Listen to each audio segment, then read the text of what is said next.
And welcome back, my botanical babes and my funky fun guys, to Medicinal Mondays with Ray, where we talk about all things medicinal, magical, herbal, and holistic, blessings and good vibes. I'm Ray. Sorry about my dog. Again, at this point, he's just part of the series. Trying something new with not doing the blurb at the beginning. As much as I like the blurb, it's a lot. So trying it without it. I hope you like the thumbnail. I thought it was cute. I thought it was funny. That is my cat Simba, who just oozes orange cat energy. And I thought it was perfect for this week's video because every time I suggest catnip to anybody, they give me the same look. Like, basically, what do you mean, catnip? Trust your soil sister. Catnip is actually fantastic for us. We've got a little bit of fun facts thrown into this one this time. And yeah, let's dive into catnip. Catnip has been used in herbal medicine for centuries, just like a lot of our herby friends. I don't know who discovered it to be a toy. I didn't look into that. But it's native to Europe and parts of Asia. Catnip was brought to North America, of course, by the settlers, but they valued it as a calming herbal remedy and digestive aid. Herbalists have traditionally used catnip tea for restlessness, colds, fevers, upset stomach, especially in children. In early folk medicine, catnip was sometimes called catmint. There's a difference. I'll get to that. It was commonly brewed as an evening tea to help the body relax and prepare for sleep. While cats are famously sensitive to the plant compound nepentalacetate, I don't know. Humans experience catnip very differently. So instead of the excitement and the rolling around and the highness, catnip tends to act as a gentle calming herb for the nervous system in humans instead. Yeah. I went over saying that word so many freaking times, and I even asked Google and I still can't get it. So that was my best shot. Let me tell you the difference though. Between catmint and catnip, because I had to also Google this because I thought they were the same thing. Hold on one sec. Okay, so catmint is usually grown as an ornamental garden plant. So it's shorter and bushier. It has beautiful lavender blue flowers. Let me put a picture here because they are pretty. Extremely hardy and drought tolerant, which would have been fantastic last year. And it's used a lot in landscaping. So I'm actually thinking of picking some up myself. So cats might still roll in it sometimes, but it usually has much less of that chemical compound. And because of that, it's not typically used medicinally in the same way that catnip is. I was really wondering that because I've seen all kinds of them on sale at the garden center last year. And they would have been perfect because we basically went through a drought. But I'm glad that I didn't because now I know that I can't use it the same way. So catmint and catnip are two different species. What can catnip do? Well, it's a nervine. It's a mild sedative. I personally would say a little more than mild for me. It's a carminative. It's also antispasmodic. It's a diaphoretic. And sometimes called a digestive. Well, what does it all mean? So, catnip really be one of them herbs that surprises the hell out of people because most folks really think it's just for your cat. Like it does send them in a frenzy, but for humans, it does the opposite. Catnip is a gentle, calming herb that helps settle the nervous system and relax your body. So it's often used as a bedtime tea to help quiet your mind and encourage restful sleep without feeling heavy or groggy the next day. Like you know how sometimes if you take like melatonin or NyQuil or something, you wake up super groggy.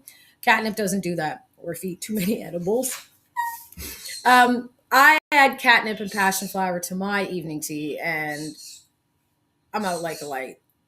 Like if I've got a nap before back shift, catnip is my go-to. It's also a wonderful digestive support. A wonderful support for your digestive system. There it is.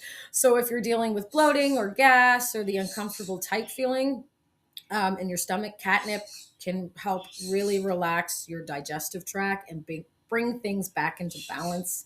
You know, homeostasis. That's the goal. Freaking love that word. Traditionally, though, catnip has been used also during colds, mild fevers. It helps to gently open pores and encourages your body's natural cooling process, so that diaphoretic action. And one of the reasons herbalists love catnip so much is it's so gentle. Like it's great for adults, it's great for seniors, it's great for kids. Um, when we get into safety, you'll see catnip really does a good job of relaxing the nervous system. It it's very gentle, it's very calming, it has a lovely flavor. I would suggest using catnip over your over the counter sleep aids.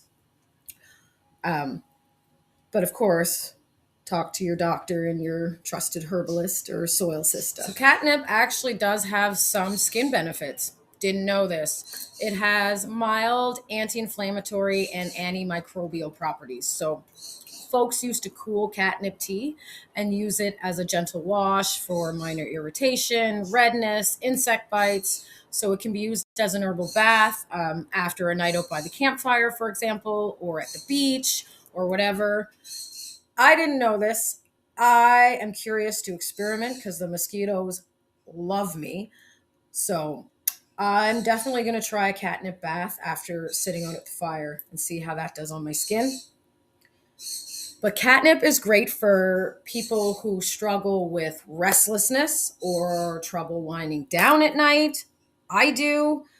Anybody who experiences digestive tension or bloating, anybody who wants a calming tea without a strong sedation, but I find it kind of strong.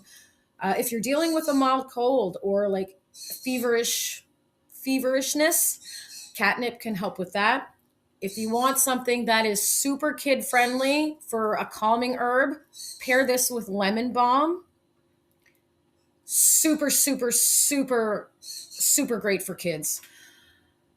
But catnip is not good for everybody. Not every body is the same. So, catnip is generally, though, considered very, very, very, very safe. However, during pregnancy, it should be avoided because large amounts can stimulate the uterus. Um, Use it in moderation if you take strong sedative medications because it could really put a punch on that. Um, as always, herbal remedies work best when used mindfully and in moderation. Talk to your healthcare provider, your trusted soil sister, and just like mint, it spreads like a mofo. So you'll want to plant this bitch in pots. And I guess cats don't really care for it until it's broken or damaged and it gives off its scent. So if you do plant it outside, not in a pot, and just let it spread and like mow your lawn, you're potentially like opening up your whole yard for the neighborhood cats to just come party. Like, I'm actually picturing that. All of the cats in my neighborhood rolling around in my front yard would actually be kind of funny. No, no, no, no. How do we, Miss Ray? The most common way to enjoy catnip is in a tea. 1 to 2 teaspoons of dried catnip in your hot water, steep it covered for like 10 minutes. And it's beautiful with chamomile and lemon balm, or even mint. I like it with all of those. Dried is usually best for teas. It really brings out the aromatics and the flavor as opposed to fresh, but use what you got. Either way is good.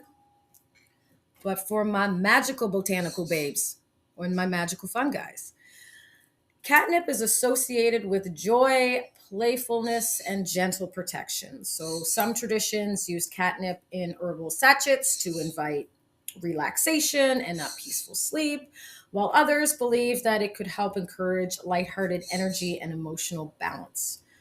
For herbal witches, catnip can be used in teas or bath rituals to help release tension, invite calm, and just soften the energy of the day.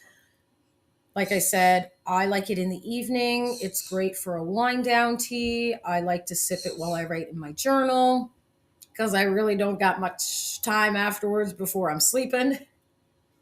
But it really is a lovely tea. It has a lovely taste to it. I don't find it bitter. I find it light, kind of sweet maybe, but it pairs very, very nicely with lemon balm. Like, I don't think I can stress that enough. If you're looking for that gentle, calming tea, check out the lemon balm video way, way, way in the back. Check out the lavender video and even the chamomile video and see which one talks to you, speaks to you. See which one of our herby friends speak to you and try it in a tea. Let me know how it goes for you. The trivia moment I promised you guys. Okay, so here's some fun fact. Not all cats actually react to catnip. Only 60 to 70% of cats have a genetic sensitivity to catnip. So the reaction is caused by the natural compound in the plant, called that big word that I can't say, which interacts with the scent receptors in the cat's nose. So for the cats that do react, it can trigger behaviors like rolling, rubbing on the plant, playful zoomies, temporary euphoria. When I had my fresh plant, my cat went, not socially acceptable to say that word. He went crazy, like, ah, like wild, wild. Anyway, but here's the really cool part. It's not just house cats. It's not just house cats. So large wild cats like lions and tigers and bears, oh my. No, no, just lions and tigers. They have been shown to actually respond to catnip too. Wild.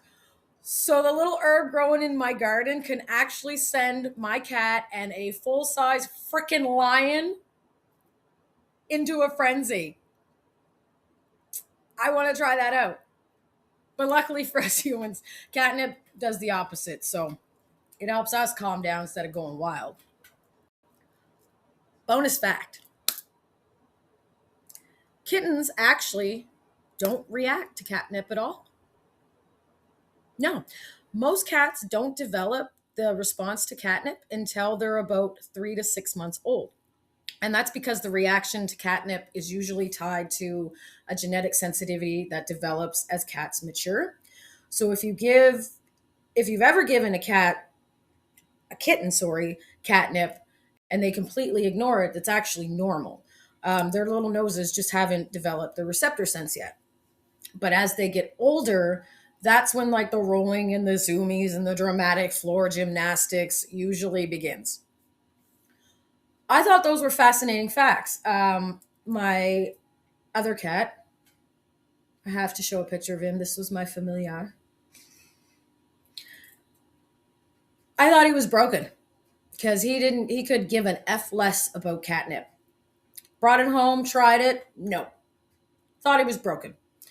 Simba, on the other hand, loves it. Like I said, I bought it in a pot at the pet store and I had to put it in my bathroom on the shelf